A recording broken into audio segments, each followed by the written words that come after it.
know most of the people. Sure. I've been in government far longer than you, so please do not try to circle the wagons around me because I know. All right? May 4, end of Attorney Lieutenant's designation as OIC or FDA. May 5, voila. Is this the first? Secretary Green becomes FDA and at the same time Secretary of Health?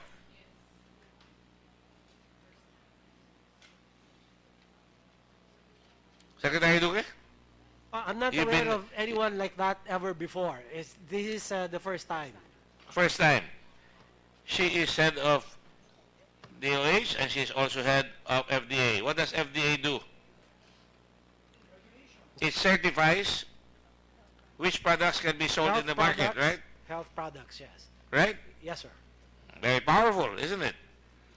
And I hear all sorts of complaints with FDA that they're very slow to approve new medicine. Especially, never mind, I can tell you about other things. And then on May 8, completion of Sanofi requirements. Dikit-dikit eh. Oh. Completion of Sanofi requirements with the FDA. 3 days after she becomes FDA. And then, May 11, Sanofi requests Secretary Garin for exemption from generic labeling. That's 3 days after they complete the requirements. On May 14, Secretary Garin goes to Paris and visits Sanofi.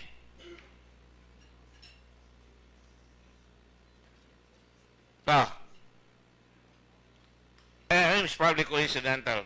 Sabay-sabay lang siguro, no? Ganun ba yan? Ganun ba yan? Sabay-sabay eh. Pinayagan, nag-apply, pag-upo, takbo kagad doon sa Sanofi. And then, on May 15, Secretary Green visits Sanofi Pasteur Nouvelle Dengue Vaccine Facility and advanced out the copy meeting in Switzerland, technical consultation to national regulatory to review dengue vaccine dossier, summary trip to Switzerland for July 28. Nagpadala siya ng notice sa opisina, magpadala kayo ng tao dito sa meeting na ito. See? May 15. Bigyan nyo ang dates, sabay-sabay. Dami, panay Sanofi yan, ha? Next. May 18, email of Secretary Green to Lulu Santiago, Walipais. Kompleto na ba? Any submission recently? Please advise. Meeting Secretary later to inquire about the progress. Email subject, Sanofi Pasteur's rolling submission. Very interesting. Day by day. May 18 to 26. Coincidentally, she goes to World Health Organization in Geneva. I don't want to make any snide remarks about Geneva. June 9, 2015, Secretary Green, when she got back here, negotiates with Sanofi to reduce the cost of the vaccines in Manila. October 29, 2015, Sanofi applied to be included in the Philippine National Drug Formulary. November 3, 2015, end of performance of duties as FDA. She doesn't have to sign the approval of Sanofi. On October 29, on November 3. November 4, Lulu Santiago was designated OIC, FDA. Tama? Ikaw na ang pipirma.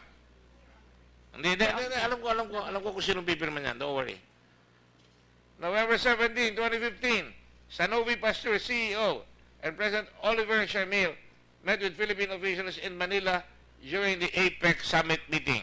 Shall I show you a press release and a picture of this guy coming here? And then, there you go. Oh, bilis na staff ko ngayon, ha? Sige. Sige pa. Ano ang pinag-usapan dyan? Left to right. Kenneth hardly can go.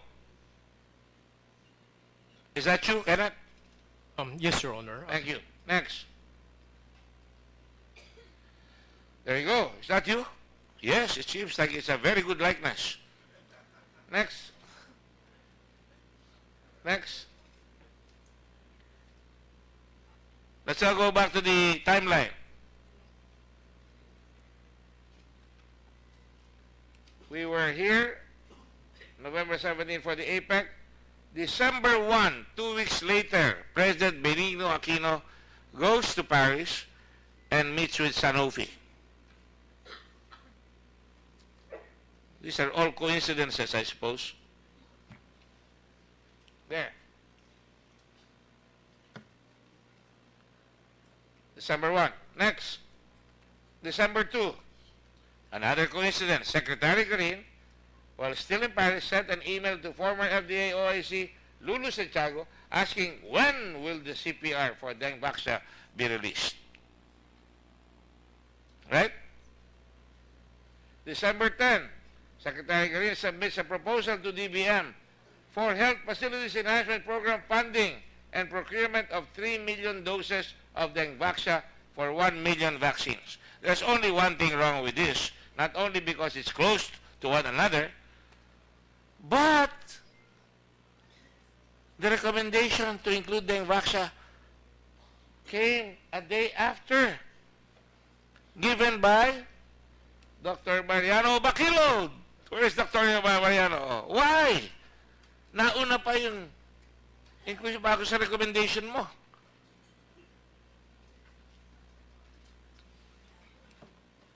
Alright, I'll ask you later. December 18, 3 weeks after the meeting with the Sanofi, FDA, Lulu sent an email to Grace Medina, one of the evaluators of dengue vaccine, copy furnished Melody Zamudio, asking for status on the completion of dengue vaccine review for a meeting with Secretary Green regarding the matter. This was made pursuant to follow-up made by Secretary Green. December 22, voila! FDA approved the marketing of the dengue vaccine. FDA issued a certificate of product registration. Bilis. Especially with the known reputation of FDA na hindi basta-basta nagbibigay ng permit. December 23, memorandum for President issued by DBM Secretary Abad recommending funding of projects from fiscal year 2015 savings from the miscellaneous personal benefit fund and pension gratuity fund so they can be obligated and disbursed before the end of December 31, which was the deadline, right? If you don't submit it, wala na yung pera. Right? Dr. Abiao? And then, on December the 28th, wow, isang buwan lahat yan, ha? DBM asked EPI to prepare procurement documents for the dengue vaccine. Dr. Dukusin asked for exemption from the formulary. Bakit ang bilis-bilis? Bakit nagpipilit tayo? Why are we forcing the issue on dengue vaccine? Is it because the elections are coming nearer and nearer and nearer? Next. December 29, wow, very, very hard to get a SARO for 1 million, for 10 million. This is for 3.5 billion. Wrong. The SARO was for a bigger figure of more than 10 billion pesos, which I am going to investigate now. Motu proprio, this committee will now investigate the fact that apart from dengue, there was an order now for health clinics to be made and also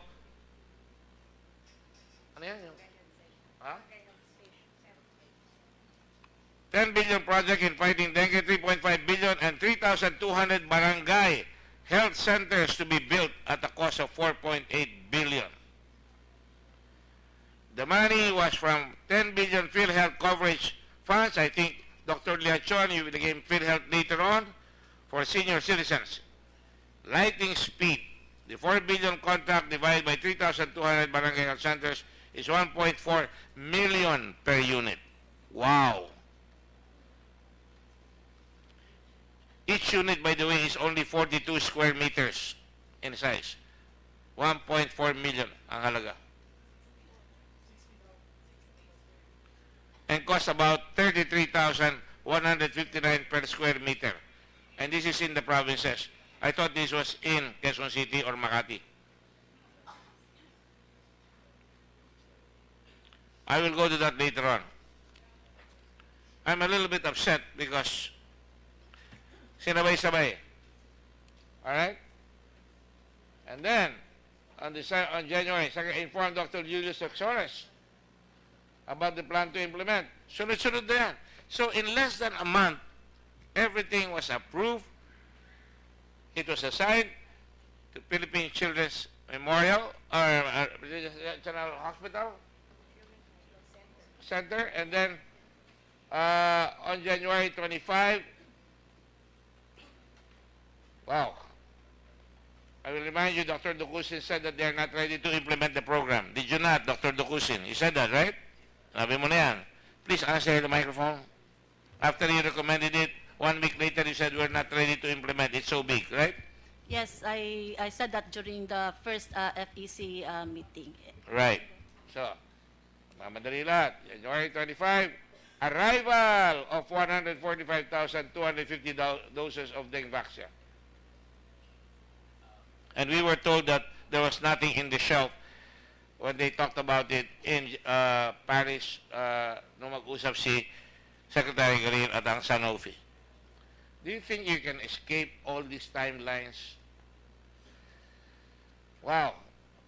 Urgent protocol to prevent preventable problems for briefing to the President January 27. Hardly can go. How come the President gets in your way all the time?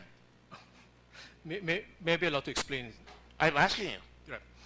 This email was to be given to 4 individuals in the Department of Health so that we could get our act together in creating a protocol for safety monitoring of the product if it were to be used.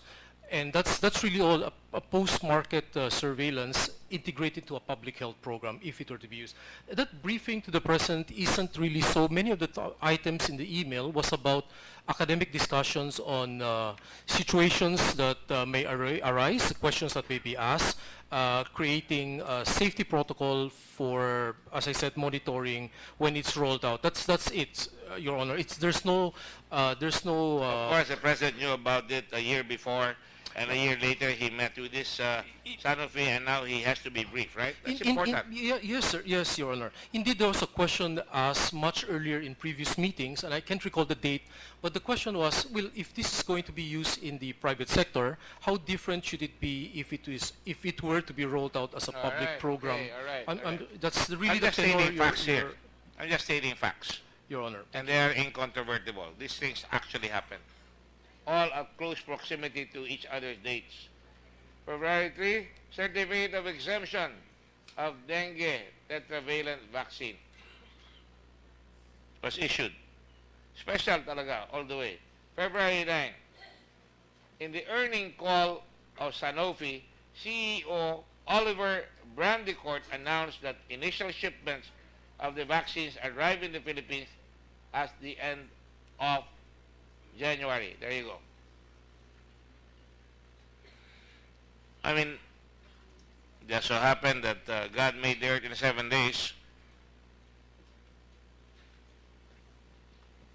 Sanofi was able to get all these things done in so short a time. And so forth and so on. You know, doses of dengue vaccine arrived, another 397,000, February 19, MOA between DOH and PCMC. Notice of cash allocation was issued by DBM. In other words, March 8, fund transferred to PCMC. Purchase order was made afterwards on the same day. WHO says to release guidelines for use of dengue vaccine. And now let me ask a question. You got an exemption from formulary, right? From the formulary. Thomas? Yes. Now, who, Melissa, I suppose you were with the formulary. Dean Imelda Peña is from the Formulary Executive Council. Let me ask you a simple question, ma'am. What were these conditions? Again, we all know that, but please show us the conditions. Ano, basahin nyo lang. Before you can utilize it. Let By me the way, just... have we administered the oath to you? Not yet. Not yet. Please stand up. You swear or affirm to tell the truth, the whole truth, and nothing but the truth in this case? Yes, I will. And what is your name? I'm Imelda Peña from the Formulary Executive Council. All right, okay. So you were the FEC. Now, what were the conditions that were given to for the exemption? And it was a one-year condition, 1 year only, right? Yes, sir. Yes, Can you sir. please explicitate in Okay. Tagalog kung pwede? All right po. So let me just reiterate po the conditions that we have recommended for the exemption of the dengue vaccine. So number one would be phased implementation po of the vaccination program. Considering the readiness of the local government unit and the schools who will implement the said program. And this is one condition because the vaccine has never been administered at a population level. Second would be the stage. I noticed that I don't want to disturb the lunch of Dr. Halstead. Dr. Halstead, the conditions were number one, phased and localized implementation of the vaccination program, contingent on the readiness of the LGU and the schools to appropriately implement the program. And your reason for that was? It's a new vaccine and that the vaccine has never been administered at a population level. Of this level, of this high. Yes po, and Alright. that there may be unknown risks which could be better managed and contained with a phased implementation. And the second condition? The second condition was staged procurement because of uncertainties in the clinical and economic value of the vaccine. So as more information is gathered during implementation, the DOH may negotiate for a better price. All The right. third condition would be there should be an FDA-approved risk management plan from the company, Sanofi Pasteur, as part of the pharmacovigilance requirement of the FDA. Do you know if these three were done? If this Were complied three, with? These first three? if this were Complied with? complied with, no, So it was not complied with. Melissa, was it complied with? The third one, I think they submitted an approved risk management plan later on, but number 1 and 2 were not. When did they submit that? I would not know, so maybe FDA could educate us when it was submitted. I think that was submitted already in 2017. Right? Yeah. Yes. Your Honor, in March 2017, Dr. Benjico alerted Sanofi for not complying with the post-marketing requirements, which is risk management plan. And he reported that on March 2017. Then 8 months after the November 29, 2017 advisory, Secretary Duque suspended the mass vaccination and FDA discontinued the sales, marketing, distribution, and then fined Sanofi 100,000 pesos for non-compliance with the post-marketing. Ibig sabihin, sir, even at that time, Sanofi was not compliant with the FDA requirements in terms of safety monitoring. Is that correct, Dr. Benji? Do you affirm that? Yes, that's true. The Director General, sometime in March, had already directed me to work with her regarding the post-marketing surveillance and the risk management plans of Sanofi with respect to dengue. And they did not submit it on time? Non-timely submission. Not timely? Yes. How untimely? You know how pharma companies are sometimes. No, they I don't know. Well, Please do not talk to me as if I know. this one they could not commit the certain dates that they 1 year? no, just a few months. How few? About And you did not Let- think it let was me check. vital? I thought it was vital. That's why I placed out That's a why report of parents violation. are crying. And we discussed this actually with the Director General, and then she That's agreed why they that were it was fined vital. 100,000? They were eventually fined for it. All right. 4. To continue, Your Honor, number 4 is an approved protocol for a post-licensure study to determine the long-term safety and effectiveness of the vaccine, which should include, for a sample of patients to be vaccinated, first, baseline dengue serotype status. What does that mean? This is the whether the patient is seropositive or seronegative before administering Very the crucial, vaccine. isn't it? Yes. Dr. Hall said they were asking whether the patient was seropositive or seronegative. Very crucial, right? Was this undertaken? To our knowledge, none. No. So it No, was sir. not. Nobody knows. Only God knows. B. Serotyping Letter of B is patients. serotyping for patients who will eventually develop dengue. Is that the same, practically? Practically, yes, sir. And then C is baseline and serial antibody testing. All right. Number 4 is safety and effectiveness And outcomes. obviously this was not done because we did not put money for testing, right? Yes, yes, Your Honor. Right, Secretary Bial? So all these conditions, for the most part already, and we're just on number 4, were not being complied with. 5, safety and effectiveness outcomes. Was anything submitted? No, no, sir. None. And they were supposed to submit this to FEC, right? And that is why you gave them 1 year only, right? Yes, Your Honor. And if they did not do it, you would have withdrawn the 1 year. Yes, sir. Right. 5th, plan for training of personnel and implementation by the expanded program on immunization. Was that complied with? None to our knowledge, sir. And so, the Philippine Children's Medical Center is the culprit here, right? Philippine Children's, yes. Anybody from PCCM? Huh? PCMC? Saan yan? Saan yung PCMC? Please come forward and be recognized. Naku naman, nagtatago kayo eh. Come over here. Ayan, sige. Sir, I'm Mary Ann Bunyi. I'm from Philippine Children's Medical Center. Regarding your... Just a moment, raise your right hand and repeat after the nice, bald man who is about to speak. Do you swear or affirm to tell the truth, the whole truth, and nothing but the truth in these proceedings? Yes, sir. Let the record said that Marianne took the oath. Yes, go ahead and answer that. Sir, regarding your comment about the training of health workers before... Personnel and implementation by the expanded Yes, sir. program. That was done. It was together with the Department of Health. Really? Yes, sir. And you were here last time we had a meeting? Not the previous one, but And the you saw- other All right. hearings I was And here. you saw, can I have a copy of the sample of the paper that was given to the parents? I can easily ask the parents now whether they were properly told the content of, Sir, you're referring to the parental consent? yeah, everything like that. This is part of the training, right?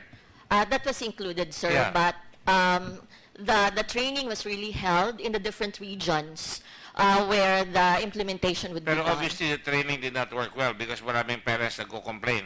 Di ba, Attorney Acosta? Please answer to the microphone. Sa nakausap niyo ba na nasabihan ba yung mga pasyente? Sir, mga patient, sir? Yung mga magulang. Kayo ba mga magulang? Nandyan po yung mga magulang, sir, no mga O, namatay. tatalungin natin sila mamaya. Opo, saka yung mga buhay pa po yung anak nila. Alright. 6. Operational guidelines on the use and administration of the vaccine. Was this complied with? This was included, sir, but we did not see this. You don't have any personal knowledge whether this was actually complied with, do you? Meron daw.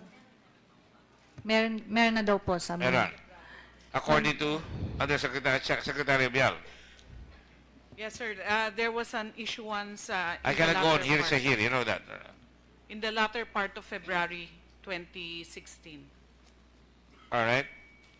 7, appropriate risk communication to parents and school children about the extent of protection provided by the vaccine. I think the last session proved that the parents were not appropriately given that kind of information. FEC. Yes. Would you agree?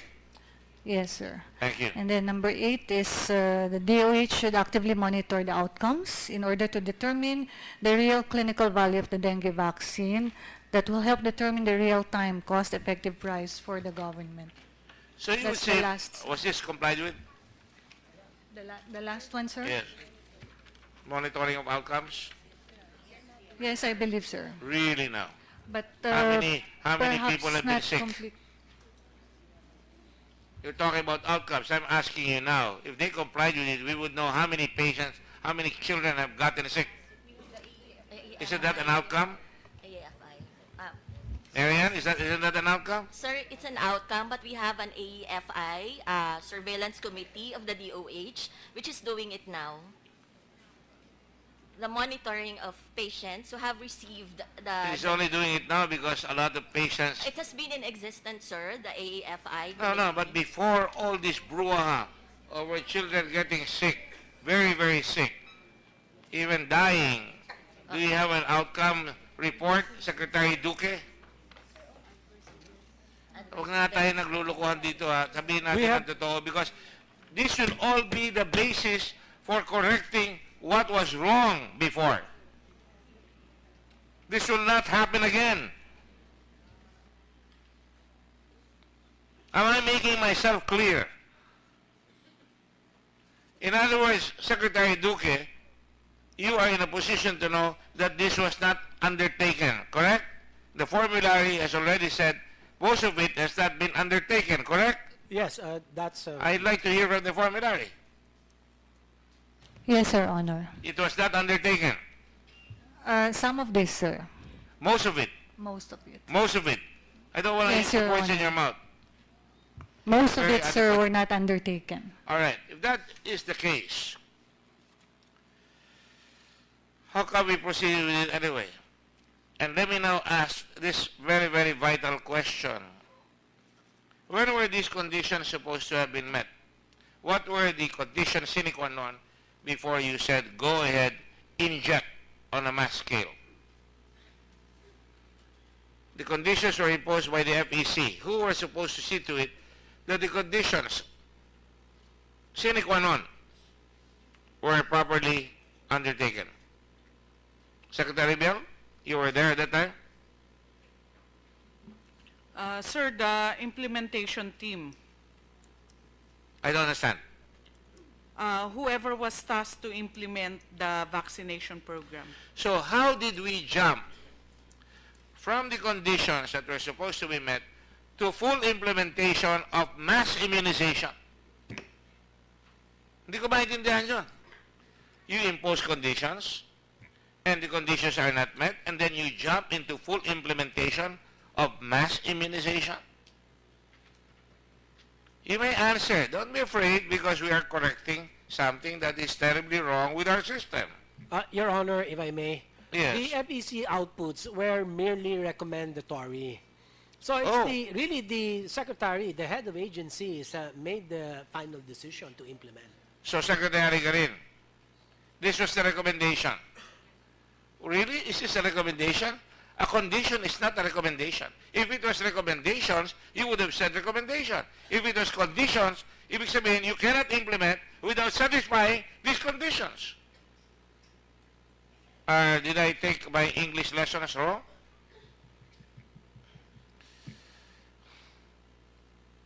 Your Honor, You can see the degree of exasperation that has been rising in my body right now.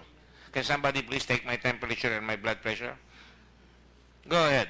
Answer. Your Honor, I just would like to say that the FEC recommended only these conditions for consideration by the Secretary of Health. All right. In other words, you're saying that although these were conditions, these should have been followed by the Secretary of Health. And why did you impose these conditions? Why did you recommend these conditions? We made this recommendation as technical resource persons in the Department of Health. So is everybody sitting there on that side? You're all members of the Department of Health. Why did you give this recommendation? Is it not to make sure that this is safe for the people who are going to receive them? Yes, Your Honor. Is it not true that the formulary is a sentinel to make sure that no government hospital, no government pharmacy will issue this vaccine Yes, sir, Your Honor. We're actually helping the department with these recommendations because we believe that this will really safeguard our patients and the children against possible unforeseen risks, and especially for the department to design and operationalize the vaccination program. And to complete the circle of responsibility, the difference between FDA and that in the FDA instruction, this is a prescribed medicine, right? Prescription. Correct? It is prescription for the rich. Yeah. My director or myself cannot go to my doctor, say, administer it to me without a prescription coming from him. Correct? FDA? FDA dito ngayon. Oh, Mr. Polig. Charade is here. So, Mr. Polig, your charade is over. The real charade is here. Sorry, you're not gonna get your 3 minutes of TV time.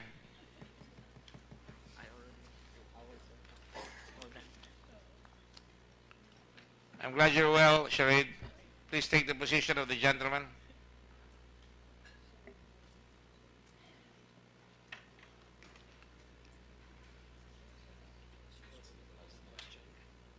Ms. Puno, when you issue, when the FDA issued the permit for the CPR for the Vaxia, that meant that any doctor can now prescribe or issue a prescription to get a vaccination for his patient. Is that correct?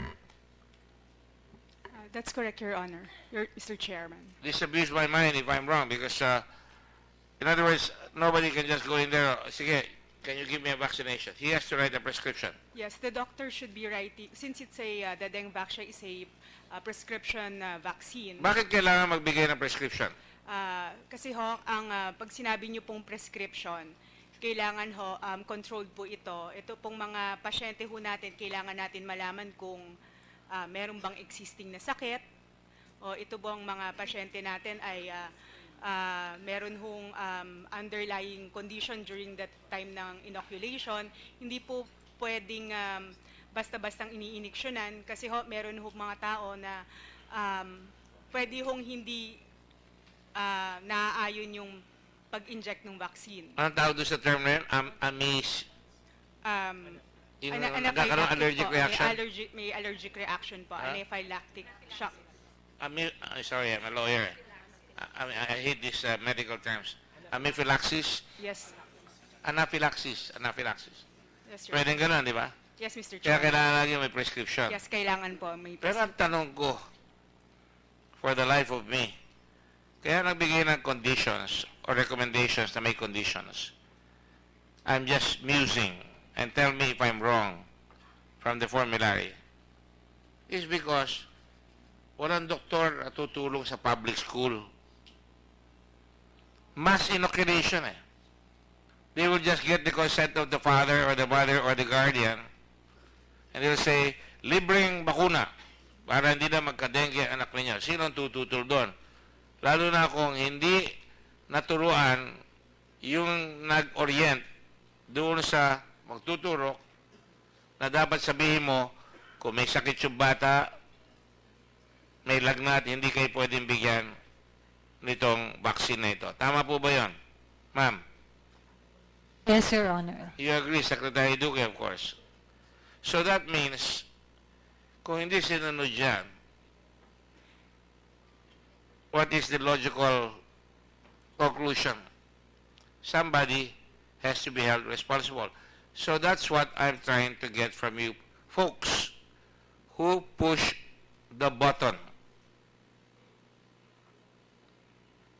Who said, gawin na natin to. Damn the torpedoes. Full speed ahead. Inoculate all the 830,000. Parang the charge of the Light Brigade. Yes, Secretary Abiel. I'm Sir. finishing this report. These are my last questions of these hearings. Sir, it has to be the captain of the ship, the Secretary of Health. So the Secretary of Health. Yes, sir. Now, all of you, including Hartigan Go, and I'm not even on Hartigan's case that later on Swilig has a foundation. Swilig is the one that sold the medicine, right? That sold it to the government, right? But I am only going to say this, as far as I'm concerned, this one. When you see the President of the Philippines meeting with Sanofi in a foreign country, a Vice President, are you surprised that the timeline will be so fast?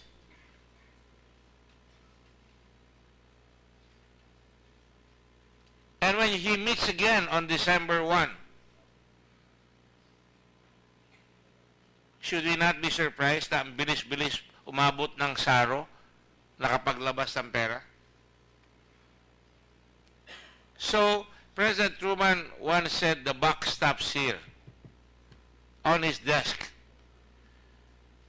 When the President himself talks with Sanofi, not just once but twice, even goes to Paris and talks with them, Secretary Garin could be the captain, but the commander-in-chief of the captain is the one that gives the signals. Especially kung lalabas yung pera na 3.5 billion pesos to buy the medicine and another 4.5 billion for other stuff na iahabol sa election date. Now, all of us went to the same school, I think. Some of you are from UP. Some of you went to Ateneo. I went to Ateneo also. I went to UP. I also went to a public school when I was grade 1. So all of us have something in common. God gave us some brains. Now, how can you disabuse the mind of the Blue Ribbon Committee that the people who pressed the button was no less than the President of the Republic of the Philippines, his budget minister, his Secretary of Health, and all the other people that went along for the ride because the President said so. The President acted so. Disregarding conditions, disregarding protocols, even violating procurement provisions, and in the process, for whatever reason there was, hurt the young people of this country.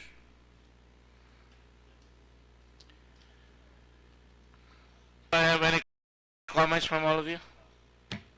Eric Domingo from UP? Kayo pa sa PGH? Kayo?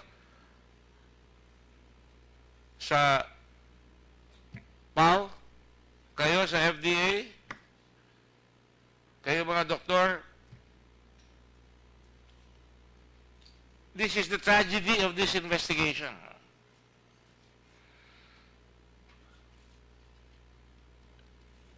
Any comments before I close?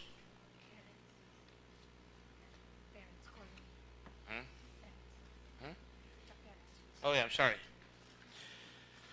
I was going to close, but I would be remiss if I don't call the parents. Kayo po ba mga parents, nag-take na kayo ba ng oath? Sino pa hindi nakatake ng oath? Kayo po, tayo lang ho kayo. Upo na ho kayo dito at mag-senador na kayo for this occasion.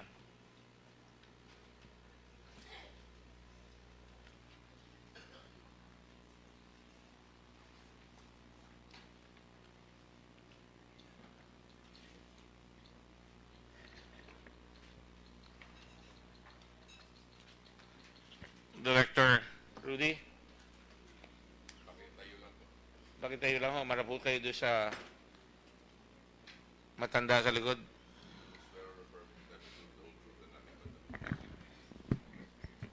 Ano ang pangalan niyo sa kaliwa?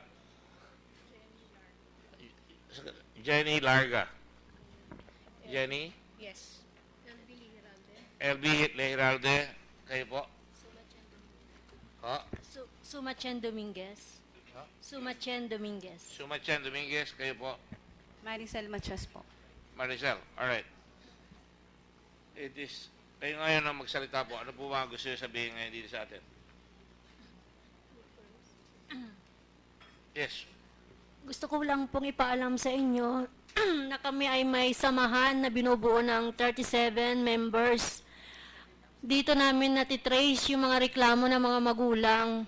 Napakarami po nilang daing. Gusto naming alamin ko ano ba talaga yung tulong na binibigay nyo sa mga magulang. Bakit ang dami nilang reklamo? Ang daming nahihirapan sa sitwasyon na to, pero wala kaming nakikitang monitor na sinasabi nyo. Yung pagpunta namin sa hospital, pahirapan. Kailangan pa naming ilapit kay Doc Melissa sa mga representatives ng region. Pahirapan ang ginagawa nyo sa amin. Sa nangyayaring to, nalalaman namin ngayon na yung vaccine na ay hindi pala po pwede sa mga zero negative.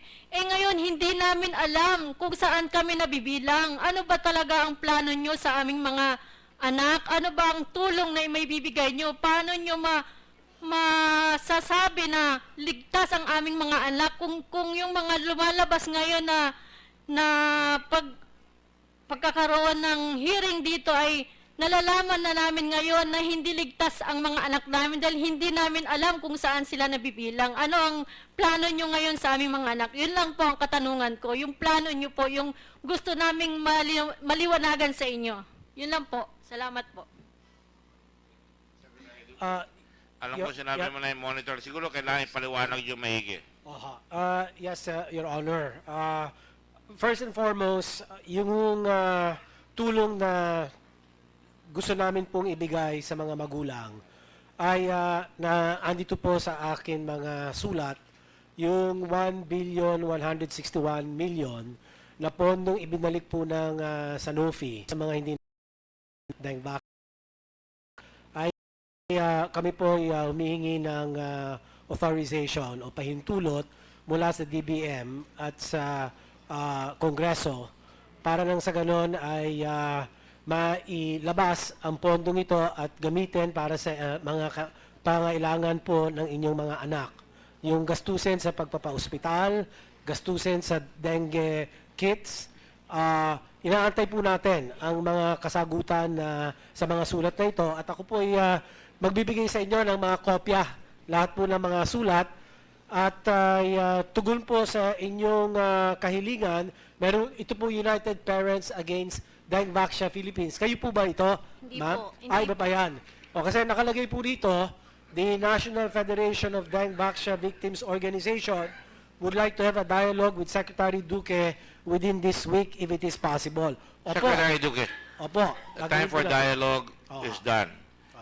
You said that you needed congressional approval to use that money. Yes, sir. I heard Secretary Diokno, sinasabi ko po sa inyo. Yes. Sabi niya pwede yung gamitin. Okay. So ang gagawin po natin ay kunin kay Secretary Diokno na sinacertify niya na itong perang ito ay pwedeng ilaan at papangako ko sa inyo this afternoon magre-resolution na ako, magpapahil ako ng bill na gamitin niyang perang yan para sa mga magulang.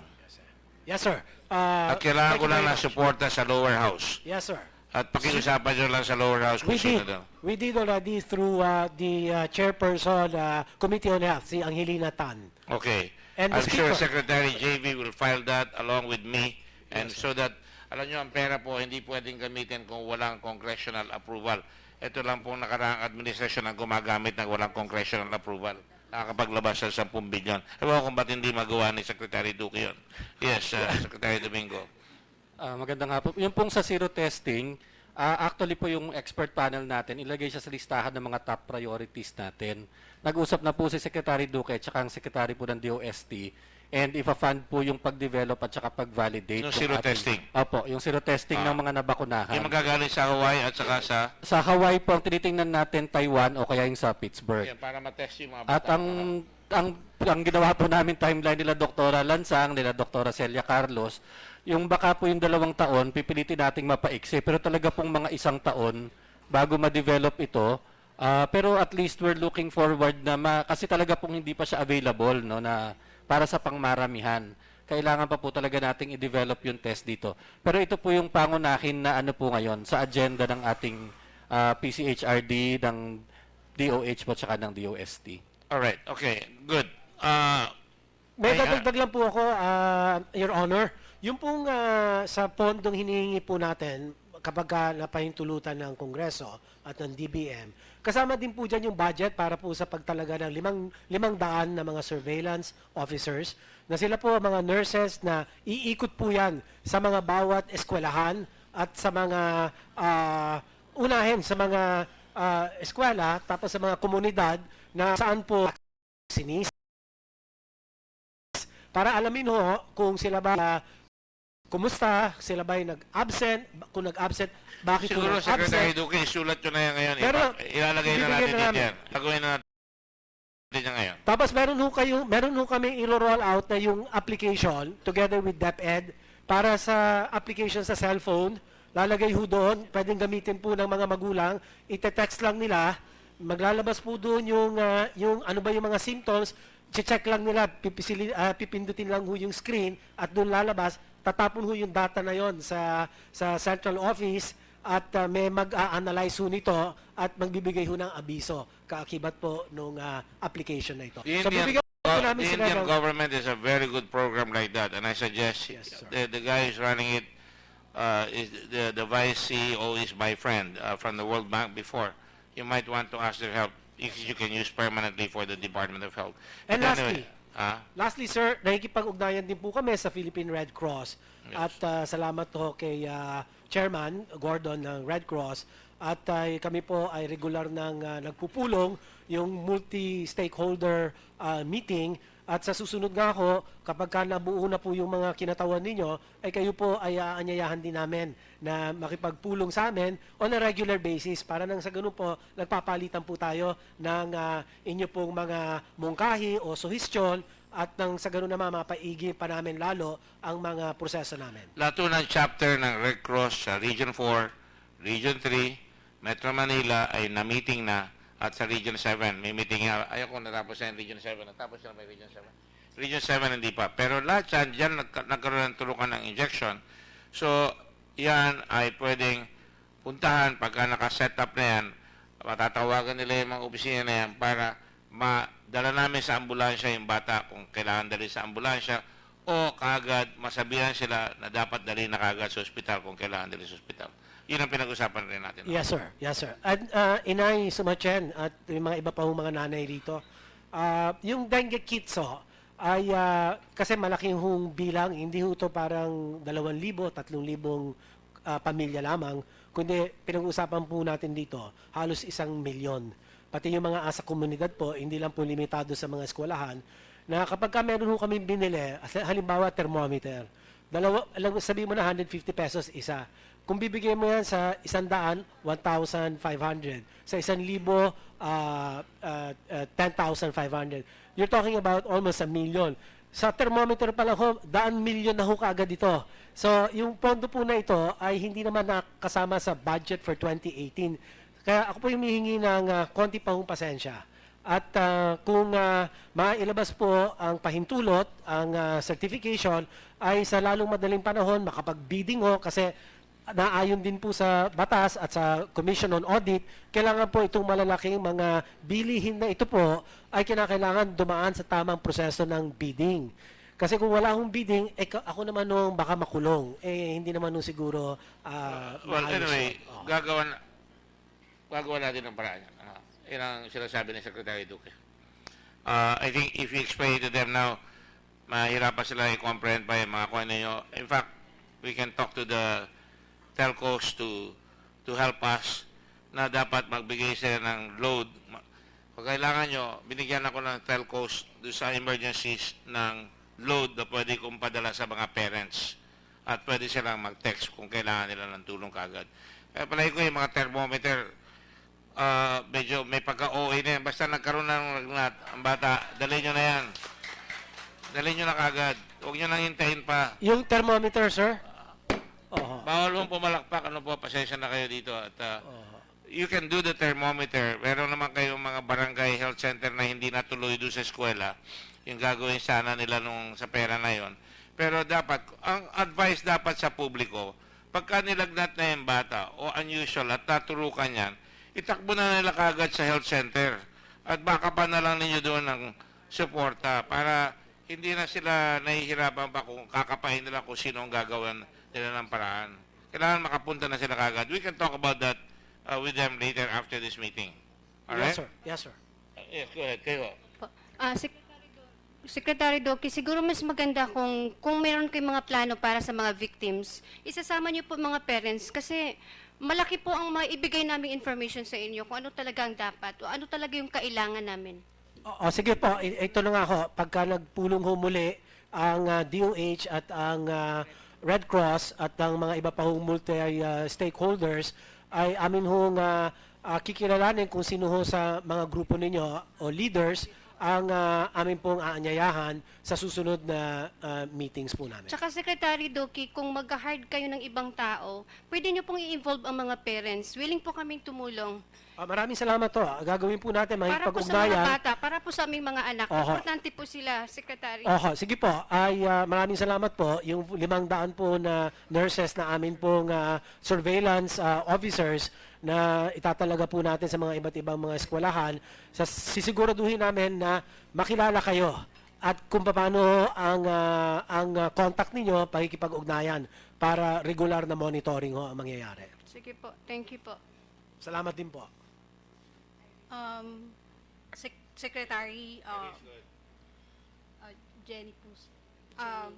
Secretary Duque, actually we have a letter from the group of parents. No, we the National Federation of Dengue Victims Organization, which is composed of United Parents Against Dengue Philippines, or UPARD, Parents Alliance, Anak Dengue and Parents Coalition Against Dengue Vaccine, are requesting to have a formal dialogue with you to discuss on making immediate, doable, short and long-term actions to resolve the pressing issues and problems we are experiencing. Actually, we appreciate po yung effort na nagawa na po ng DOH. Remember, the last Senate hearing, we already state our request to have a long-term best medical care for our children.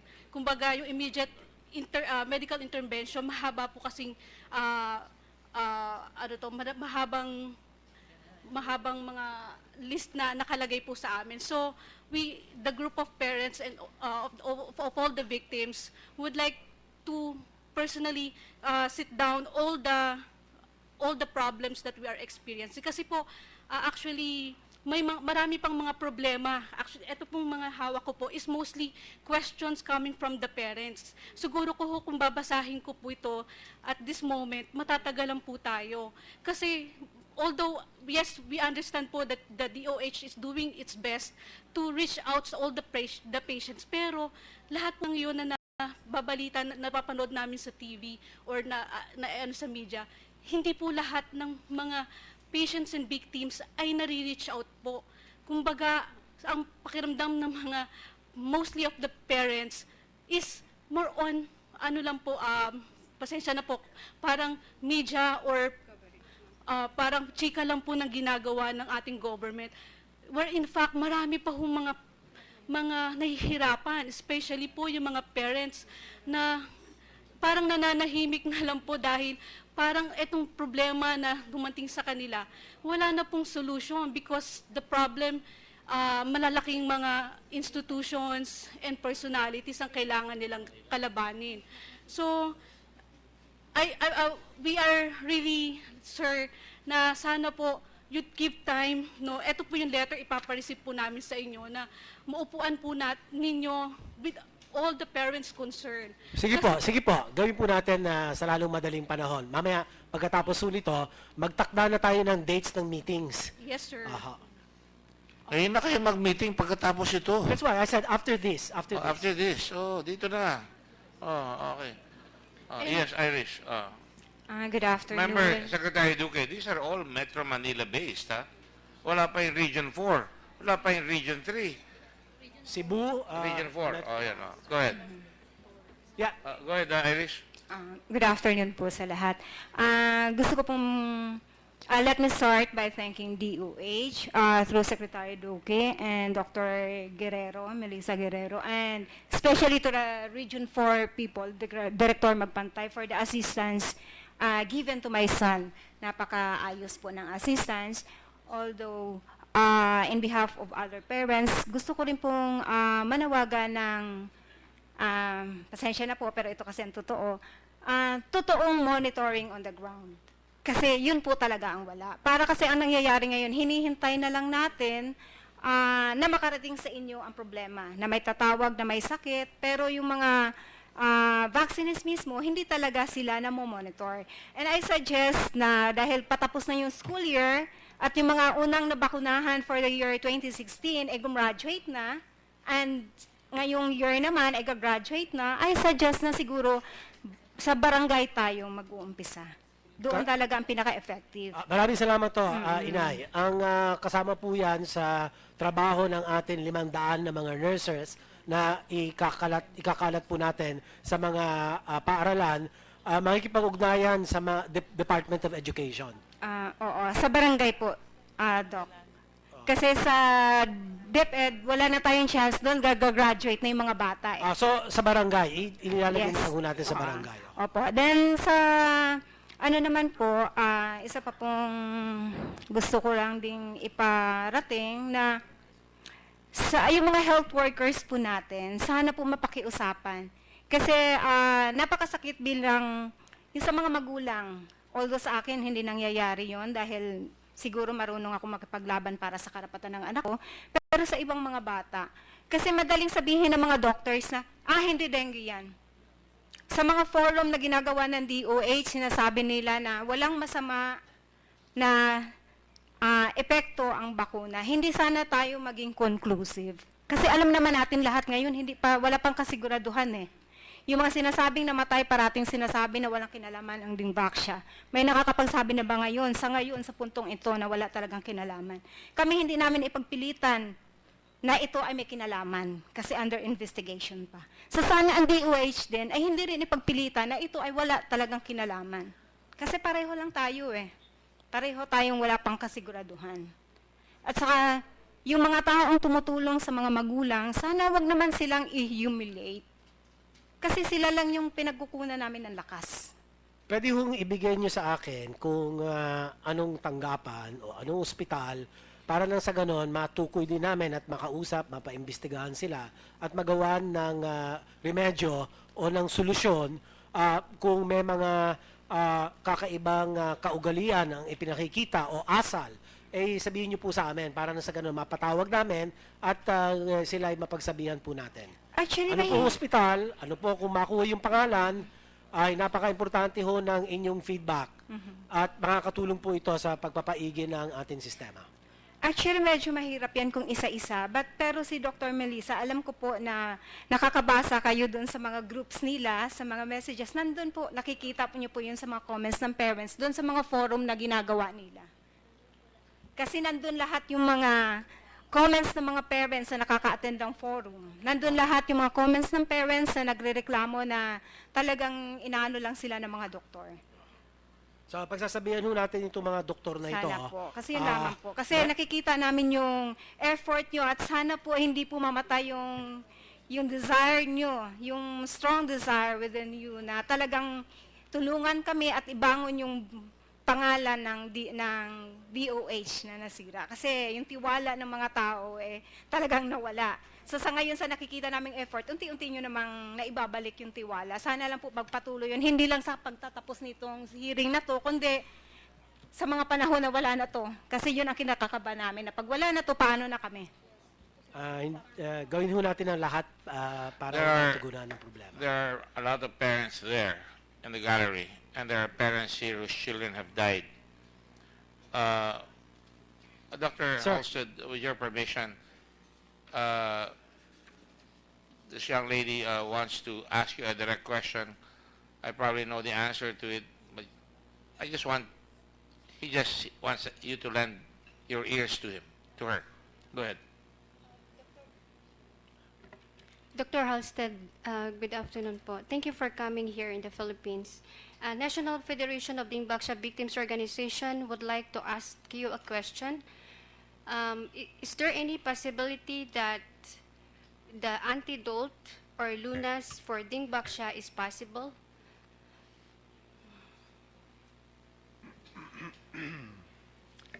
Well, that's, I was briefly referring to that possibility as something that we need to be working toward.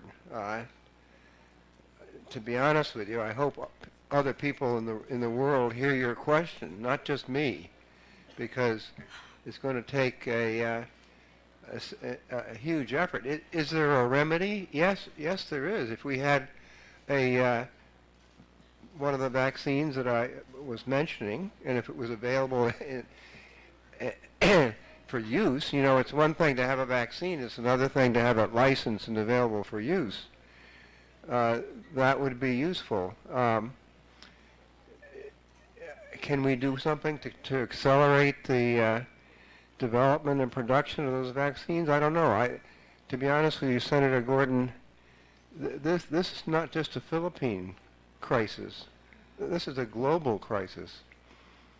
You know, dengue is in 110 countries involving 3 to 4 billion people. It's a huge problem around the world, and we're stuck because we don't have enough resources, we don't have enough people, we have enough money being directed at trying to solve the problems. I mean, I'm sitting here, you know, I've been looking at the Philippines for 2 years and saying, what the heck can we do? Because you're in a terrible pickle. I agree with you. Before I came here, I I have a very close Thai colleague who's been in the process of developing a vaccine for years, and it's sort of stuck. He's got it up to a Japanese pharmaceutical company, but you know they've got this step and that step, and the Sanofi people could tell you how many steps there are. But if we could, you know, mobilize the opinion of the world, not just the mothers, but the mothers of the world, maybe we could move. Because I agree with you. We owe the Philippine people an answer, and I hope we could do something. Thank you. I think there are two parts to your answer, sir. One was the booster. Were you referring to the booster to handle the effects of? Yeah, we need a. It's not. I'm sorry to say, it's not a Sanofi booster. It's got to be a completely different vaccine. That's what she was asking. Yeah. Antidote. Yeah. And of course, the other one was referring to the dengue problem throughout the whole world. Is that correct, sir? Well, exactly, because this is the need for a dengue vaccine is not just here in the Philippines. That's correct. It's everywhere. Yeah. Yeah. But I think there should be some give insofar as the booster shot is concerned. If there is such a thing, I think that's where. Well, I agree with you. I'd be happy to discuss this offline with anybody, because we've really got to do something here. We can't do it here in this room. We got to get outside this room and make things happen. But I agree with you completely. I mean, it's just, to me, it's incredibly frustrating to think that the parents in Philippines have got to sit around year after year after year worrying about their children. That's not fair. So we got to do something. And I think we ought to lend our ears to what Dr. Halstead has been saying. And you said that on our first hearing, if I remember correctly, you said that this could last for the next 30 years. You said that, I remember. Dr. Duque, do you remember that? I think I probably just seconded the statement of Dr. Lansang, who said this could be in for the long haul. Which is what Dr. Dan said on the fourth situation, where because of this, the people that were given the shot will be under threat for the next 30, 40, 50, for the rest of their lives. For the rest of their lives. For those who were initially seronegatives. And that is why I am very very strong in my position and my conviction that we ought to use that money right away, and if you could provide the data for that, we could actually push it in Congress, not for any bureaucrat to use, but to be able to make sure that we can take action on the planes of these folks. I can appreciate where Irish coming from. Our people we have a lot of people who work in hospitals. Sa PJ, hirap na hirap yung mga tao dyan. Sa mga public hospitals, hirap na hirap yung mga tao dyan. And when people come over there, everybody thinks that there is just an emergency, and rightly so. Pero at the same time, dapat maintindihan natin na talagang nagkaroon sila ng problema dahil sa kababayaan natin ng gobyerno natin. Kaya dapat masabihan talaga yung mga tao na pagka sila ay hindi tumugma sa mga karaingan ng mga tao na in an appropriate manner, they should be held to pay for that. That's all I'm saying.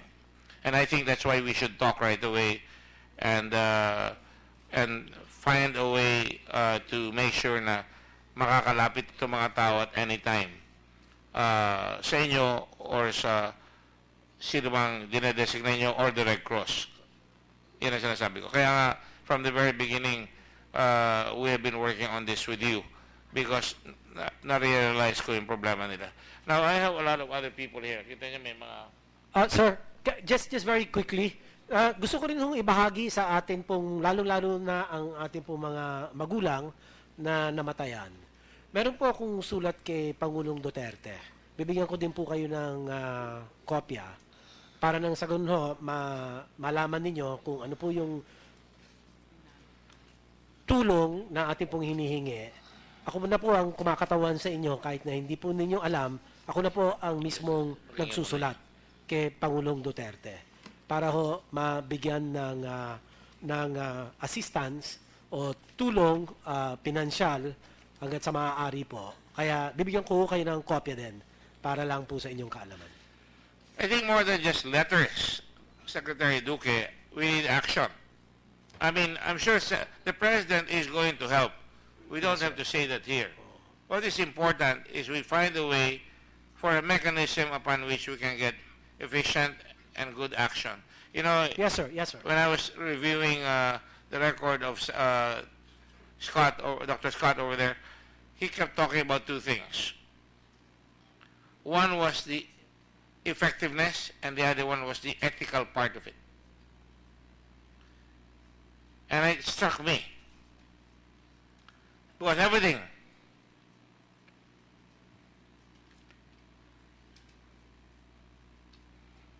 is about the effectiveness and the ethics.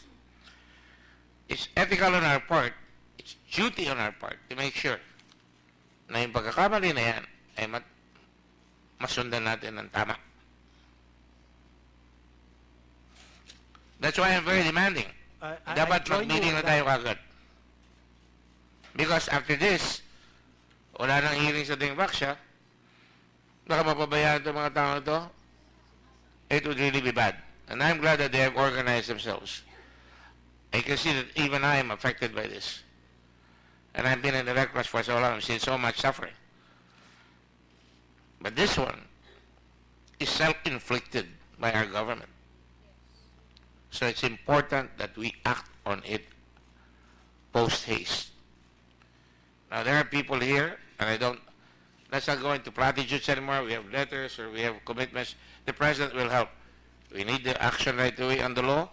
We need the procedures upon which our people can find a way in every region in the country na tinamaan nito para magawa kagad. And you need a point man to do this. I don't think you can do it. You need a point man in the Department of Health to do this right away, a point of contact para magawa yan. And, We'll do that. We'll yeah. identify as soon as this Good. hearing concludes. Yung bang mga kayo dyan, kayo ho namatayan, no? Pakita yung nga lang ho para pakita nyo yung mga...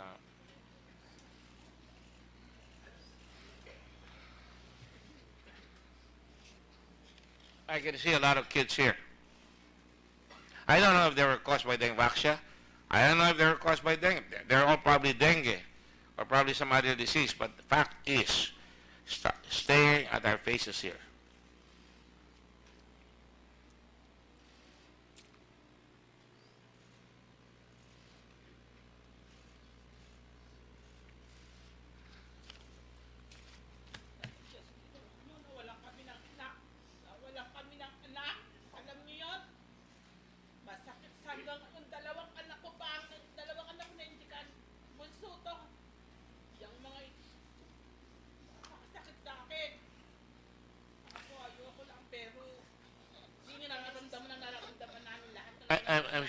I'm sure po nararamdaman nila. Pero ngayon ho, a-action ho yan, sigurado.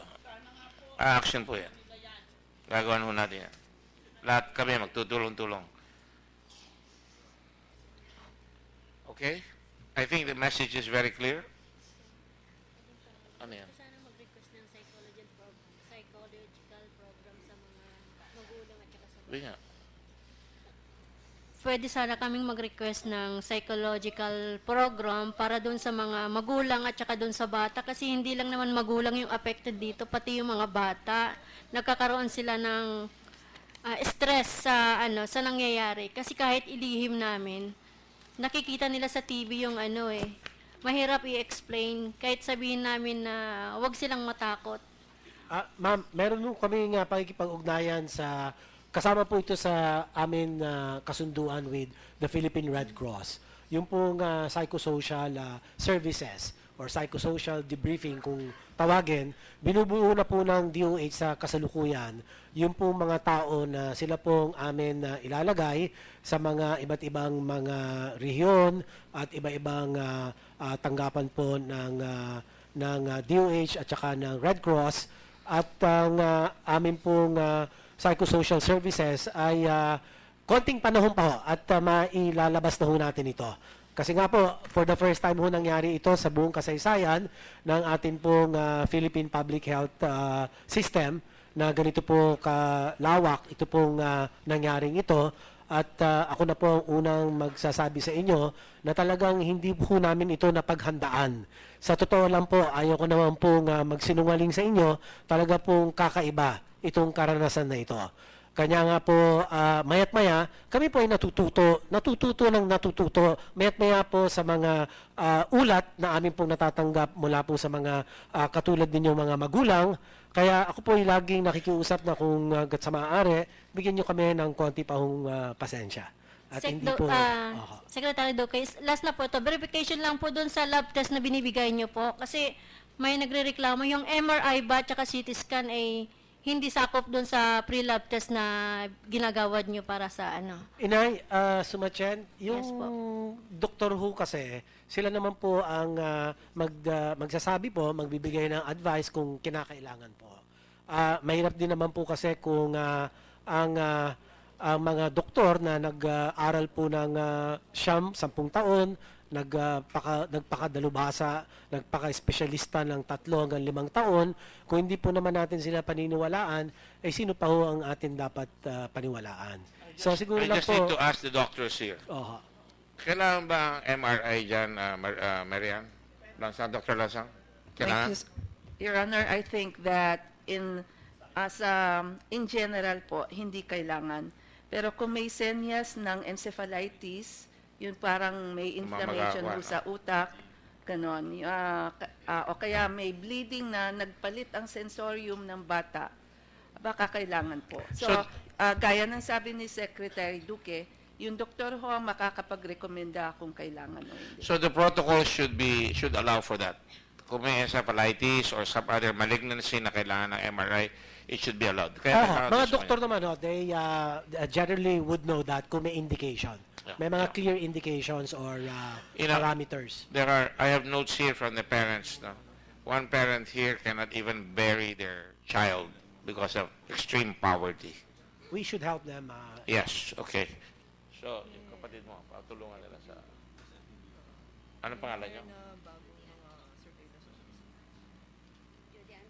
Judian. Kapatid mo yun? Apo. Kapatid niya, yung magulang ay hindi kasama doon. So, Dr. Duque, kailangan ma-handle kagad yan. Yes, we'll do that right away as soon as this concludes, Your Honor. Sige. Hindi ko ako alis dito hanggat di ko kayo nakakausap. Okay, good. Okay. Anybody else? Yes, Iris. Make Sir- it short lang because I want the others to talk, no? Yes. Okay. Yung protocols, malinaw na sa akin. Kailangan may protocols kayo para mas mabilis ang takbo. Lahat sila sinasabi pare-pareho. Kumisan, they are not regarded well, they take it for granted, they need to have some assistance sa medicine or madala sa hospital. Yung mabilis na I think, kailangan magawa yan. Yes, sir. In fact, ang ginagawa ho namin ngayon ay talagang pupunta na kami sa mga ospital para makita namin. Baka yung utos galing sa taas, hindi naman pala nasusunod sa baba. Kaya nga ho, tinitingnan namin, ako mismo, pumupunta ho sa mga ospital, kung napapansin nyo po sa mga reports ho, sa dyaryo, talagang inaalam ko kung yung bandeng dengue fast lanes ay talagang nakalagay, yung po bang mga doktor natin, kung talagang andun po sila para tumugon, lahat po ng ospital na yan, sa mga 11 ospital na ho, sa loob ng 1 linggo, napuntahan namin. Pero libo ho itong ospital na ito na pinag-uusapan natin. But that is a Pero sign, pagka yes. napunta ang Secretary of Health, dapat yung mga nagtatrabaho sa ospital na yan, alam nila na merong urgency. Yes, May sir. urgency. Dapat sundan yung urgency ninyo. Yun ang dapat ipasa sa mga caregivers natin o sa mga health providers natin. We're doing that, Your Honor. Yes, I think we should do that. All right. Yes, go ahead, please. Lastly, gusto kong manawagan sa Congress kasi siguro nanonood sila ngayon na sana tulungan natin ang DOH, bigyan ng tool para magawa na nila yung totoong assistance para sa amin. At gusto ko rin pasalamatan si Dr. Susan Mercado at lahat ng mga taong tumutulong sa amin, yung totoong tulong. At last na concern po, Secretary Duque, sana po, meron kasing si Dr. Lansang before na mention na mishandling of the patients is also dangerous. So sana po yung mga doon sa fast lane, mga espesyalista po talaga ang hahawak. Kasi karamihan dyan, or mostly doon sa mga namatay, simpleng sintomas lang naman, sakit ng tiyan or sakit ng ulo. Hindi po kasi siguro sa tingin ko may pagkukulang dahil hindi naman espesyalista yung humahawak, so hindi nila nakikita kaagad kung ano talaga ang sakit nito, kaya hindi naaagapan. Kasama po sa guidelines namin na amin pong binaba ang ang tawag ko rito yung leveling up, yung capacity building ng mga doktor po natin para matukoy, kilalanin ano yung dengue without warning signs, ano yung sintomas ng dengue with warning signs, yung isa without, tapos ano yung severe dengue or dengue shock syndrome. So ito, ibinababa na ho natin para matutunan ng ating mga doktor sa ating po mga ospital at nang sa ganun ho ay maging mataas ang antas ng patient care, yung kalidad ng talagang masisiguro po natin. All right, Director Casara ng budget, sinabi sa akin ni Senator Diokno kasi may Senator Diokno, Secretary Diokno na gamitin niya na yung pera. Sinabi niya sa akin na magkita kami the other time. No? So I would like you to help the Department of Health already fashion ninyo para mahanda natin yung bill para may craft na natin. Okay? Para mabilis. Huwag yung gamitan ng bureaucracy yan. Dapat mabilis. Sir, actually, we received a letter for the request for the release of SARO in the amount of 1.1 billion. But as you have said, there will be a joint resolution with the lower house. Gagawin na namin ngayon. Gagawin na natin yan. Kaya kailangan ko yung tulong nyo ngayon. Gawin na kagad yan. With my staff and the staff of Secretary Duque. Okay? Para mabilis tayo. Okay? Ayokong matatapos to tapos wala na silang mahanap sa atin. My office will always be open for you. And so is DOH, Your Honor. Cross, DOH will always be open yeah, to kaya, our parents. Because kaya nakakapunta sila dahil may hearing no? Pag wala nang hearing yan, baka matakot na sila, ayaw nila pumunta. I'm just assuring them that they can go to you, they can go to us, they can go to the Red Cross, they can go to anybody that they feel can help. But the protocols have got to be made already. Okay? Meron pa? Sige, pakibilis lang. Dito na kayo. Good afternoon po sa lahat. Yun sa yung kanina pong pinag-uusapan na about dun sa ng treatment sa hospitals. Ako po kasi pumunta ako, wala naman po akong sa PCMC. Bali, ang ko lang po, yung maayos sana na pagtrato sa aming mga dengue victim, sa mga anak namin. Yun sa akin po kasi, yung anak ko, hindi naman siya aware about taking pictures. Kausap ko po yung doktor, ang ginawa ng doktor sa kanya, sinabi bawal daw yun, sinabihan ko naman din po yung anak ko. Pero hinampas niya ng papel, yung papers na namin, and I feel so hurt. Yeah, talaga Kasi naman, masama ho talaga yon. Ano ang pangalan yan? At akin hindi pong... ko po nakita yung name ng dalawang doctors. Pangalan ng doktor ho? Tapos, I feel humiliated. Naintindihan ko po yung inyong pakiramdam. Inay. May mga ibang parents or dengue victim din doon Oho. na kaparehas sa amin, magpapacheck up. Naintindihan ko po yung sama ng inyo pong hinain, inay. Yes. Tulungan niyo po ako, bigyan niyo ako ng pangalan at sisiguraduhin ko na I will put them under disciplinary action. Nag-complain na po ako sa director's office ng PCMC. Yung PCMC, andito. Sagutin mo nga yan. Ma'am, nakuha na po namin yung pangalan. Kakausapin na po namin. Nagpapaumanhin po kami kung ano po ang nangyari sa inyo. Yes, pero but- alam na po namin yung mga pangalan ng doktor. Kakausapin po namin ulit sila. At bibigyan po namin ng karampatang disciplinary action. Inuulit po namin na humihingi kami ng paumanhin sa anuman nangyari. Ako din ho, ma'am. Until Sorry ho. kasi hanggang ngayon. Kaya sinabi ko ngayon, kasi ako ho, na-experience ko yan. What if pa yung mga ibang parents na ang dami-dami naming nangangailangan ng urgent na tulong? Ang sa amin lang naman po, maano lang namin na yung wellness ng anak namin. Kasi ito po nangyari sa amin. Hindi lang yung mga bata ang nasasaktan, pati magulang. Stress na po kami. Ako po hindi ko alam yun sa kalagayan ng anak ko. And wag naman po sana yung mga doctors na i-relate nyo, sasabihin nyo sa pasyente na ito inherited or genetically na nakukuha. Kasi sa pagkakaalam po namin, hindi kami well-informed doon sa letter or waiver na natanggap namin, na pinirmahan namin. Hindi full detail, hindi kumpleto. Tapos, i-relate nyo, ang anak ko sinasabi sa akin sa PCMC na doktor na thalassemia. Thalassemia, ngayon lang nangyari yun sa anak ko. Naturo ka ng dengue siya. And eto, eto, kumpleto kung ano mga nararanasan ng anak ko every day.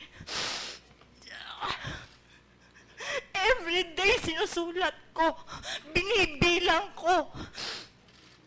Eto, tingnan nyo. Hindi ko alam kung ito yung sinasabi nilang anaphylaxis. For how many times na nangyari to sa anak ko? 3 times ng mga burn months. And to correct yung last hearing na sinabi ko na 1 month, hindi po siya 1 month. Nireview ko po yung mga yung sa photos na dito sa tablet ko. Nakita ko yung cough and colds niya 1 week after vaccinated. And September, nung nalagnatin siya, 39.2 degrees Celsius. Hindi ko alam kasi walang nakalagay, hindi in full detail o hindi kompleto yung detalye sa waiver na pinirmahan ko sa consent na ko. Yung sa anak ko po.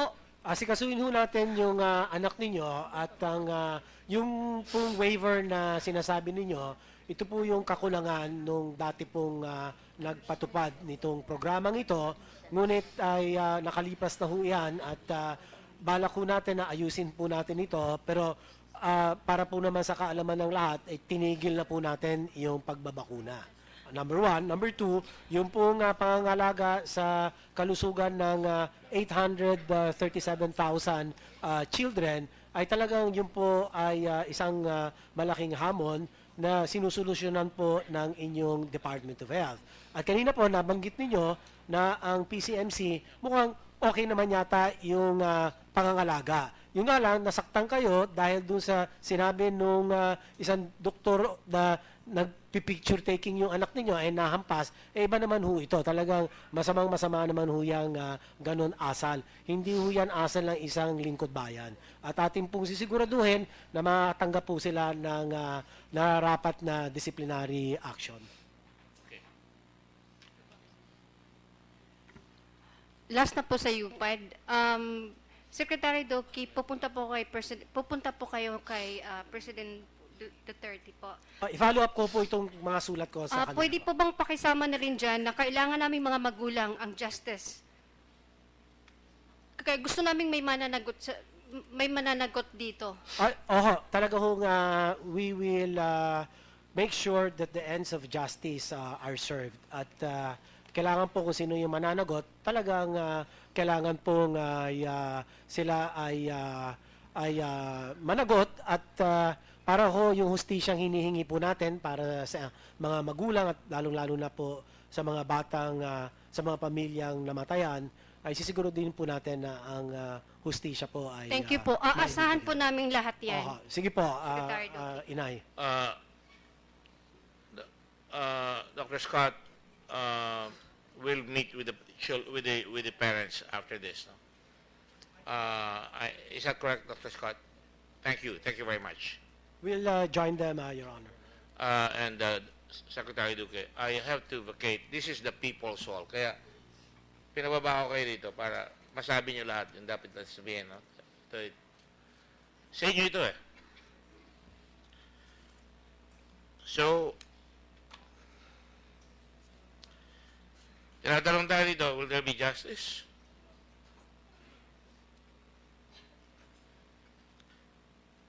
It's going to be an everyday battle to get justice. But it's even going to be an even worse fight if we don't heed the call of these parents and of these people who lost their loved ones or who are suffering from the stresses of this very vicious disease. So kailangan natin tulungan sila. And on that note, I don't want to baka tawagan pa tayo ng pasin ng Senate President. I will conclude the hearings on Dengue with the assurance that you can always see the Secretary of Health, certainly this representation ng committee ko. It will always be open sa inyo. And of course, the Red Cross, kaya inarapat ko na mag-meeting na ang Red Cross saka ang PhilHealth para tuloy-tuloy yan, ang Secretary of Health, para sa ganun mapagpatuloy natin itong mga bagay na ito. We will submit a report right away, and I'd like to thank all our panelists here. It's been a very, very heartrending, very exasperating, very frustrating, very difficult time for the Blue Ribbon. Sunod-sunod ang aming investigasyon. Pero hindi kami susuko dito. We will continue seeking what is correct for our people and what is right for our people. And on that note,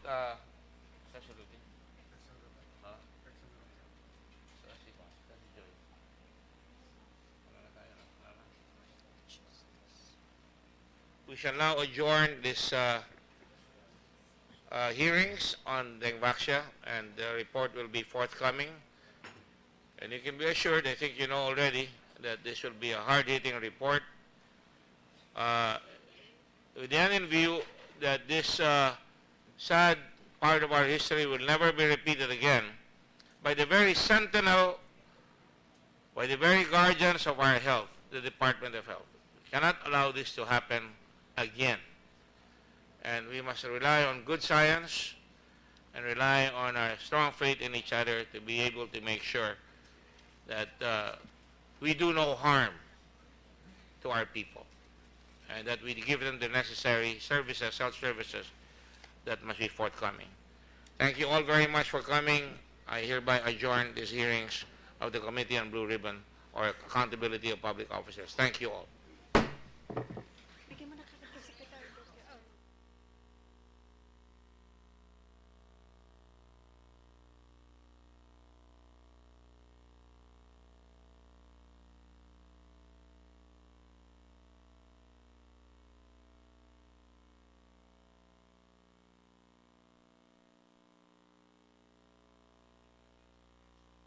Yung mga magulang, Pection Room.